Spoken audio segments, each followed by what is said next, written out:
Hello students, welcome to FA online classes. स्टूडेंट्स, आज हम हिंदी की पाठ्य पुस्तक कक्षा 6 की हिंदी की पाठ्य पुस्तक वसंत में से पाठ 12 संसार पुस्तक है के बारे में पढ़ेंगे। जब तुम मेरे साथ रहती हो तो अक्सर मुझसे बहुत सी बातें पूछा करती हो और मैं उनका जवाब देने की कोशिश करता हूँ। लेकिन अब जब तुम मसूरी में हो और मैं इलाहाबाद में, तो हम दोनों इस तरह बातचीत नहीं कर सकते। इसलिए मैंने इरादा किया है कि कभी कभी तुम्हें इस दुनिया की और ना छोटे बड़े देशों की जो इस दुनिया में हैं छोटी छोटी कथाएं लिखा करूँ। तुमने हिंदुस्तान और इंग्लैंड का कुछ हाल इतिहास में पढ़ा है, लेकिन इंग्लैंड केवल एक छोटा सा टापू है और हिंदुस्तान जो एक बहुत बड़ा देश है, फिर भी दुनिया का एक छोटा सा हिस्सा है। अगर तुम्हें इस दुनिया का कुछ हाल जानने का शौक है तो तुम्हें सब देशों का और उन सब जातियों का जो इसमें बसी हुई हैं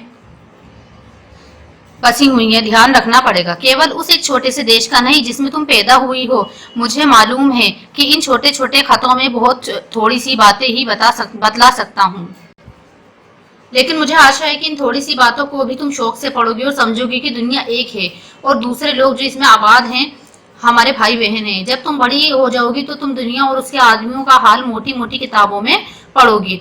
उससे तुम्हें जितना आनंद मिलेगा उतना किसी कहानी या उपन्यास में भी ना मिला होगा। ये तो तुम जानती हो कि ये धरती लाखों करोड़ों वर्ष पुरानी है और बहुत दिनों तक इसमें कोई आदमी न था। आदमियों से पहले सिर्फ जानवर थे और जानवरों से पहले एक ऐसा समय था जब इस धरती पर कोई जानदार चीज ना थी। आज जब ये दुनिया हर तरह के जानवरों और आदमियों से भरी हुई है तो उस जमाने का ख्याल करना भी मुश्किल है जब यहाँ कुछ न था। लेकिन विज्ञान जानने वालों विद्वानों ने, जिन्होंने इस विषय को खूब सोचा और पढ़ा है, लिखा है कि एक समय ऐसा था कि जब ये धरती बेहद गर्म थी और उस पर कोई जानदार चीज नहीं रह सकती थी। और अगर हम उनकी किताबें पढ़ें और पहाड़ों के और जानवरों की पुरानी हड्डियों को गौर से देखें तो हमें खुद मालूम होगा कि ऐसा समय जरूर रहा होगा। तुम इतिहास की किताबों में ही पढ़ सकती हो, लेकिन पुराने जमाने में तो आदमी पैदा ही ना हुआ था। किताबें कौन लिखता, तो तब हमें उस जमाने की बातें कैसे मालूम हो? ये तो नहीं हो सकता कि हम बैठे बैठे हर एक बात सोच निकालें। ये बड़े मजे की बात होती, क्योंकि हम जो चीज चाहते सोच लेते और दुनिया परियों की कहानियां गढ़ लेते। लेकिन जो कहानी किसी बात को देखे बिना ही गढ़ ली जाए वो ठीक कैसे हो सकती है? लेकिन खुशी की बात यह है कि पुराने जमाने में लिखी हुई किताबें ना होने पर भी कुछ ऐसी चीजें जिनसे हमें उतनी ही बातें मालूम होती है जितनी किसी किताब से होती हैं। ये बाहर समुद्र, सितारे, नदियां, जंगल, जानवरों की पुरानी हड्डियां और इसी तरह की और भी कितनी ही चीजें हैं जिनसे हमें दुनिया का पुराना हाल मालूम हो सकता है। मगर हाल जानने का असली तरीका ये नहीं कि हम केवल दूसरों की लिखी हुई किताबें पढ़ लें, बल्कि खुद संसार रूपी पुस्तक को पढ़ें। मुझे आशा है कि पत्थरों और पहाड़ों को पढ़कर तुम थोड़े ही दिनों में उनका हाल जानना सीख जाओगी। सोचो कितनी मजे की बात है, एक छोटा सा रोड़ा जिससे तुम सड़क पर या पहाड़ के नीचे पड़ा हुआ देखती हो शायद संसार की पुस्तक का छोटा सा पृष्ठ हो। शायद उससे तुम्हें कोई नई बात मालूम हो जाए, शर्त यही कि तुम्हें उसे पढ़ना आता हो। तो जैसे कि इस कहानी में बताया गया है यहाँ तक ये कि दुनिया पहले कैसी थी, संसार पुस्तक है, यानी कि जिस तरीके की पहले दुनिया रह चुकी इसमें उस बारे में बताया गया है कि पहले दुनिया कैसी थी, पहले इंसान थे या नहीं थे, जानवर थे या नहीं थे, और उसके अलावा पहले की दुनिया के बारे में किस तरीके से पता लगाया जाए कि पहले का वक्त कैसा था, उस टाइम दुनिया बसी थी। तो उस टाइम पे तो पढ़ने लिखने का कुछ हिसाब ही नहीं था, ठीक है। तो इस वजह से हम किताबों का तो पता ही नहीं कर सकते। जब पढ़ने लिखने का हिसाब नहीं था, कोई पढ़ा लिखा नहीं था उस टाइम, तो उसके हिसाब से कोई किताबें तो किसी ने लिखी नहीं होंगी। क्योंकि अब तो ये है कि अब तो हम कुछ वक्त पुरानी किताबें वक्त मालूम करने के लिए जो राइटर थे वो जो उस वक्त ज़माने के हिसाब से इतिहास की बुक्स में हमें पहले के बारे में पढ़ने को मिल जाता है। लेकिन जब दुनिया बसी थी तो उस टाइम पे दुनिया पे कोई जीव जंतु कुछ नहीं थे। उस टाइम दुनिया इतनी गर्म थी कि धरती इतनी गर्म थी कि कोई भी जानदार चीज़ पे रह ही नहीं सकती थी। उस वक्त का इस कहानी में चैप्टर में बताया गया है। कोई जबान उर्दू, हिंदी, अंग्रेजी सीखने के लिए तुम्हें उसके अक्षर सीखने होते हैं। इसी तरह पहले तुम्हें प्रकृति के अक्षर पढ़ने पड़ेंगे, तभी तुम उसकी कहानी उसके पत्थर और चट्टानों की किताब से पढ़ सकोगी। शायद अब ये तुम उसे थोड़ा थोड़ा पढ़ना जानती हो। जब तुम कोई छोटा सा गोल चमकीला रोड़ा देखती हो तो क्या वह तुम्हें कुछ नहीं बतलाता? ये कैसे गोल है, चिकना और चमकीला हो गया और उसके खुरदुरे किनारे या कोने क्या हुए? अगर तुम किसी बड़े चट्टान को तोड़कर टुकड़े टुकड़े कर डालो तो हर एक टुकड़ा खुरदना हर एक टुकड़ा खुरदरा और नोकीला होगा। ये गोल चिकने रोड़े की तरह बिल्कुल नहीं होगा। फिर ये रोड़ा कैसे इतना चमकीला, चिकना और गोल हो गया? अगर तुम्हारी आंखें देखें और कान सुने तो तुम उसी के मुंह से उसकी कहानी सुन सकती हो। वह तुमसे कहेगा कि एक समय जिसे शायद बहुत दिन गुजरे हों, वे भी एक चट्टान का टुकड़ा था। ठीक उसी टुकड़े की तरह उसमें किनारे और कोने थे जिसमें तुम बड़ी चट्टान से तोड़ती हो। शायद भी किसी पहाड़ के दामन पे पड़ा रहा। तब पानी आया और उसे बहाकर छोटी घाटी तक ले गया। वहां उसे एक पहाड़ी नाले ने ढकेलकर उसमें एक छोटे से दरिया में पहुंचा दिया। इस छोटे से दरिया से वे बड़े दरिया में पहुंचा। इस बीच में दरिया के पेंदे में लुढ़कता रहा। उसके किनारे घिस गए और वे चिकना और चमकदार हो गया। इस तरह वे कंकड़ बना जो तुम्हारे सामने है। किसी वजह से दरिया उसे छोड़ गया और तुम उसे पा गई। अगर दरिया उसे और आगे ले जाता तो वह छोटा होते होते अंत में बालू का एक जर्रा हो जाता और समुद्र के किनारे अपने भाइयों से जा मिलता, जहां एक सुंदर बालू का किनारा बन जाता जिस पर छोटे छोटे बच्चे खेलते और बालू के घरौंदे बनाते। अगर एक छोटा सा रोड़ा तुम्हें इतनी बातें बता सकता है तो पहाड़ों और दूसरी चीजों से जो हमारे चारों तरफ हैं, हमें और कितनी बातें मालूम हो सकती हैं। ठीक है, तो जैसे इस कहानी में यहाँ पर हमारा चैप्टर कंप्लीट होता है। इसमें यही बताया गया है, जवाहरलाल नेहरू ने ये चीज बताई है कि जो ये हमारी पहले की धरती थी, जिस वक्त दुनिया बसी थी, उस टाइम पर धरती बहुत ज्यादा गर्म थी और उस टाइम पर कोई भी जानदार चीज उस पर नहीं रह सकती थी। ये तो धीरे धीरे बदलाव आता गया कि उस पर फिर जीव जंतु, फिर आदमियों का बसेरा इस तरीके से होता चला गया। लेकिन अगर हम जानना चाहें कि पहले का वक्त कैसा गुजरा है तो उसके लिए हमें किताबों की जरूरत ही नहीं है। हम उस चीजों को अगर सोचे एक बार को ध्यान से कि ये चीज आखिर ऐसा, जैसे कि छोटी सी इसमें एक कंकर की बात बता दी, तो कंकर को देखकर हम सोच सकते हैं कि कंकर इतना चमकीला, इतना गोल कैसे बन गया। तो ये भी सोचने की बात है। पर वो ये, हम किसी चीजों को जब तक ध्यान नहीं देते, ध्यान से नहीं सोचते, किसी पर फोकस अपना नहीं करते ना, तब तक हम उसके बारे में नहीं सोच सकते। जैसे कि छोटे से कंकर के बारे में इसमें बताया कि उसे कितना ध्यान से देखोगे कि वो चिकना और इतना चिकना और गोल कैसे हो गया, क्योंकि जब पहाड़ से टूटा होगा ये, अभी हम कोई पहाड़ जैसी चीज को तोड़ेंगे तो वो तो खुरदुरा सा, नोकीला सा, इस तरह सा निकलेगा, लेकिन वो चिकना कैसे बन गया वो, तो उसके बारे में बताया गया। तो इसी तरीके से हम अपने आसपास की और भी चीजों को अगर देखें तो हम उनकी जबानी ही उन्हें महसूस कर सकते हैं कि ये चीज आखिर किस तरीके से बदली, इसमें किस तरीके से बदलाव आया है। अब लेखक के बारे में, जवाहरलाल नेहरू 14 नवंबर 1889 में 27 मई 1964 आजाद भारत के प्रथम प्रधानमंत्री थे। बच्चों से उन्हें बेहद लगाव था। वे चाचा नेहरू के नाम से जाने जाते थे। उनकी बेटी इंदिरा जब 10 वर्ष की थी, नेहरू जी ने उन्हें अनेक चिट्ठियां लिखी। इनमें बताया गया कि पृथ्वी की शुरुआत कैसे हुई और मनुष्य ने अपने आप को कैसे धीरे धीरे पहचाना। ये चिट्ठियां बच्चों ने अपने आसपास की दुनिया के बारे में सोचने, समझने और जानने की उत्सुकता पैदा करती हैं। नेहरू जी को अपने देश के बारे में बोलने बताने में विशेष आनंद आता था। ये सभी चिट्ठियां पिता के पत्र पुत्री के नाम पुस्तक में संकलित हैं। संसार पुस्तक है, इसी पुस्तक से संसाभार लिया गया है। खास बात यह है कि ये पत्र नेहरू जी ने अंग्रेजी में लिखे थे और इनका हिंदी में अनुवाद हिंदी के मशहूर उपन्यासकार मुंशी प्रेमचंद जी ने किया है।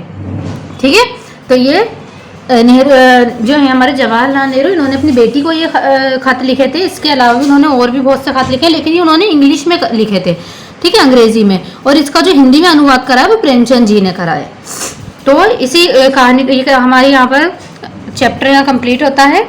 इसे आप फिर से पढ़िएगा और जानिएगा कि किस तरीके से धरती के बारे में बताया गया है कि पहले की दुनिया कैसी थी और किस तरीके से उसमें एक धीरे धीरे बदलाव आया है। ठीक है, तो इसे अच्छे से आप लोग समझिएगा चैप्टर को और पढ़िएगा। आइए होमवर्क देखते हैं। सबसे पहले प्रश्न 1, लेखक ने प्रकृति के अक्षर किन्हें कहा है। दूसरा प्रश्न, लाखों करोड़ों वर्ष पहले हमारी धरती कैसी थी। तीसरा, दुनिया का पुराना हाल किन चीजों से जाना जाता है। चौथा, गोल चमकीला रोड़ा अपनी कहानी क्या बताता है। पांचवा, गोल चमकीले रोड़े की यदि दरिया और आगे ले जाता दरिया उसे, तो क्या होता उसका। ठीक है। प्रश्न 6, नेहरू जी ने इस बात का हल्का सा संकेत दिया है कि दुनिया कैसे शुरू हुई होगी, उन्होंने क्या बताया, पाठ के आधार पर लिखना है। ठीक है। उसके अलावा ये पत्र से आगे जो है उसमें आपको ये पहला क्वेश्चन, ये दूसरा क्वेश्चन जो है तुम्हारी पसंदीदा किताब कौन सी है और क्यों। तो ये आपको अपने होमवर्क में खुद से करना है कि आपकी कौन सी पसंदीदा किताब है और वो पसंदीदा किताब, जो भी किताब पसंद है तो वो क्यों पसंद है, ये आपको अपने आप करना है। बाकी ये तीसरा और ये चौथा क्वेश्चन, ये बाकी के 6 और 2 3 9, ये 9 क्वेश्चंस मैं आपको अभी करा देती हूँ। तो ये प्रश्न पहला जो है उसका आंसर है, लेखक ने प्रकृति के अक्षर, चट्टानों के टुकड़ों, वृक्षों, पहाड़ों, नदियों, समुद्र, जानवरों की हड्डियां आदि को कहा है। प्रश्न 2, लाखों करोड़ों वर्ष पहले हमारी धरती कैसी थी। लाखों करोड़ों वर्ष पहले हमारी धरती बहुत गर्म थी और उस पर कोई जानदार चीज नहीं रह सकती थी। इसी कारण उस समय धरती पर मनुष्य का अस्तित्व नहीं था। प्रश्न 3, दुनिया का पुराना हाल किन चीजों से जाना जाता है। दुनिया का पुराना हाल चट्टानों के टुकड़े, वृक्ष, पहाड़ों, सितारे, नदियों, समुद्र, जानवरों की हड्डियां आदि चीजों से जाना जाता है। प्रश्न 4, गोल चमकीला रोड़ा अपनी क्या कहानी बताता है। गोल चमकीला रोड़ा अपनी कहानी बताते हुए कहता है कि वे कभी एक चट्टान का हिस्सा था। एक दिन पहाड़ों से बहते हुए पानी ने उसे बहाकर घाटी में भेज दिया। वहां से एक पहाड़ी नाले से आगे धकेलकर दरिया में पहुंचा दिया। इसी तरह अपनी इस यात्रा में घिसते घिसते वे चमकदार और चिकना और गोल रोड़ा बन गया। ठीक है। प्रश्न 5, गोल चमकीले रोड़े को यदि दरिया आगे ले जाता तो क्या होता। गोल चमकीले रोड़े को यदि दरिया और आगे ले जाता तो वे छोटे होते होते अंत में एक बालू का कण हो जाता और समुद्र के किनारे अपने भाइयों से जा मिलता। प्रश्न 6, नेहरू जी ने इस बात का हल्का सा संकेत दिया है कि धरती किस तरीके से धरती की शुरुआत हुई थी, दुनिया कैसे शुरू हुई होगी। तो उसके बारे में नेहरू जी ने दुनिया कैसे शुरू हुई के बारे में बताया है कि धरती लाखों करोड़ों वर्ष पुरानी है और बहुत दिनों तक इसमें कोई आदमी ना था। आदमियों के पहले सिर्फ जानवर थे और जानवरों से पहले एक ऐसा समय था जब धरती बेहद गर्म थी। प्रश्न 7, लगभग हर जगह दुनिया की शुरुआत को समझती हुई कहानियां प्रचलित हैं। तुम्हारे यहाँ कौन कौन सी कहानियां प्रचलित हैं। हमारे यहाँ तो यही कहानी प्रचलित हुई है कि दुनिया और सृष्टि के रचयिता ईश्वर हैं। प्रश्न 9, तो वही आपका, तुम्हारी पसंदीदा किताब कौन सी, वो आपका होमवर्क है। वो आपको खुद से अपनी पसंद की किताब लिखनी है और वो किताब पसंद क्यों है वो आपको करना है, वो बताना है अपने आप से। ठीक है। प्रश्न 9 है, मसूरी और इलाहाबाद भारत के किन प्रांतों के शहर हैं। मसूरी उत्तराखंड और इलाहाबाद उत्तर प्रदेश प्रांतों का शहर है। प्रश्न 10 है कि तुम जानते हो कि 2 पत्थरों को रगड़कर यदि आदि मानव आग की खोज कर सकता है तो उस युग में पत्थरों का और क्या क्या उपयोग हुआ होगा। तो उस युग में पत्थरों का उपयोग जानवरों को डराने के लिए, उनका शिकार करने के लिए, आत्मरक्षा के लिए, हथियार, खेती के औजार, मकान बनाने आदि के लिए होता होगा। ठीक है। अब ये भाषा की बात में ये प्रश्न है। भाषा की बात में पहला प्रश्न आपको होमवर्क में खुद करना है क्योंकि बहुत इजी है। इस बीच में दरिया में लुढ़कता रहा। नीचे देखिए क्रियाएं पढ़ें। ये क्रियाएं हैं ढकेलना, गिरना, खिसकना। क्या इनमें और लुढ़कना में तुम्हें कोई समानता नजर आती है। तो आपको इसके कुछ वर्ड लिखने हैं। इन चारों क्रियाओं का अंतर समझाने के लिए इनसे वाक्य भी बनाने, यानी ढकेलना, गिरना, खिसकना, उंडेलना। ठीक है। तो ऐसे करके कम से कम 3 ये हैं, 2 वर्ड आप इसके जैसे मिलते जुलते वर्ड बनाइए, शब्द बनाइए और उन शब्दों को वाक्य में प्रयोग करना है। यानी इन 3 के वाक्य बनाना है, इन तीनों को वाक्यों में प्रयोग करना है। ठीक है। और 2 और अपने पास से इनके मिलते जुलते शब्द लिखकर उनको भी वाक्यों में प्रयोग कर आपको 5 वाक्य बनाने हैं। ठीक है। ये होमवर्क है, ये आप खुद करेंगे। इसके बाद है चमकीला रोड़ा। यहाँ रेखांकित विशेषण चमक संज्ञा में ईला प्रत्यय जोड़ने पर बना है। ठीक है। निम्नलिखित शब्दों में यही प्रत्यय जोड़कर विशेषण बनाओ और इनके साथ उपयुक्त संज्ञाएं लिखो। पत्थर, कांटा, रस, जहर। यानी इसमें आपको ये जो शब्द है ये हमारा क्या है, चमकीला विशेषण शब्द है जिसमें चमक जो है वो तो संज्ञा है और ईला लगा के प्रत्यय जोड़ दिया। यानी पत्थर में हमें ईला लगाना है तो क्या हो जाएगा, पथरीला। ठीक है। कांटा में ईला लगाएंगे तो क्या हो जाएगा, कटीला। रस में ईला लगाएंगे प्लस प्रत्यय तो क्या हो जाएगा, रसीला। जहर में ईला प्लस लगाएंगे तो क्या हो जाएगा, जहरीला। देखिए यहाँ मैंने करके भी दे दिया है, पथरीला रास्ता, इसको इस तरीके से बनाना है। पत्थर में देखिए मैं बता देती हूँ, पथरीला रास्ता, कटीला पौधा, रसीला आम, जहरीला सांप। देखिए इला प्रत्यय लगाकर शब्द बनाए हमने। शब्द पत्थर, कांटा, रस, जहर, ठीक है, जो हमारी बुक में दे रखे हैं। प्रत्यय लगाना है, प्रत्यय ईला, तो क्या हो जाएगा पत्थर प्लस ईला बराबर विशेषण क्या बना पथरीला, ठीक है। और संज्ञा क्या है हमारी रास्ता, क्या चीज है पथरीला, रास्ता पथरीला है, ठीक है। ऐसे ही कांटा, कांटा में प्रत्यय लगाया ईला तो क्या बन गया विशेषण कटीला, ठीक है। पेड़ कटीला है, संज्ञा क्या है पेड़, ठीक है, तो पेड़ क्या है कटीला है। रस, रस में प्रत्यय लगाया इला क्या बन गया रसीला, ठीक है। विशेषण क्या हो गया रसीला, संज्ञा क्या है आम, आम रसीला है। अब है जहर, जहर प्लस प्रत्यय लगाया इला, विशेषण क्या बन गया जहरीला, यानी कि बड़ी की मात्रा, ये जो बड़ी है ना ये बड़ी की मात्रा लगनी है सिर्फ सब में, ठीक है, प्रत्यय में, ठीक है। तो विशेषण क्या है जहरीला, संज्ञा क्या है सांप, ठीक है।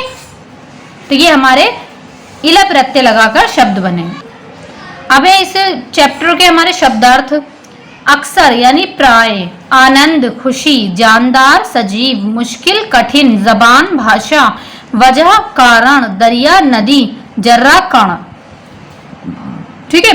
तो जर्रा कण, अब ये हमारा प्रश्न उत्तर और थोड़ा सा ही ग्रामर और शब्दार्थ के साथ ये चैप्टर हमारा कंप्लीट होता है। यहाँ पे आपको करना क्या है कि आपको जो ये ग्रामर वर्क है ये तो आपको अपनी ग्रामर की बुक कॉपी नोटबुक में करना है, और बाकी शब्दार्थ और प्रश्न उत्तर आपको अपनी क्वेश्चन आंसर वाली नोटबुक में करना है, ठीक है। ये सारा वर्क आपको अपनी कॉपी में अपनी नोटबुक में सबको कंप्लीट करना है, और इसे शब्दार्थ को और प्रश्न उत्तर को याद करना है आपको, ठीक है। Thank you.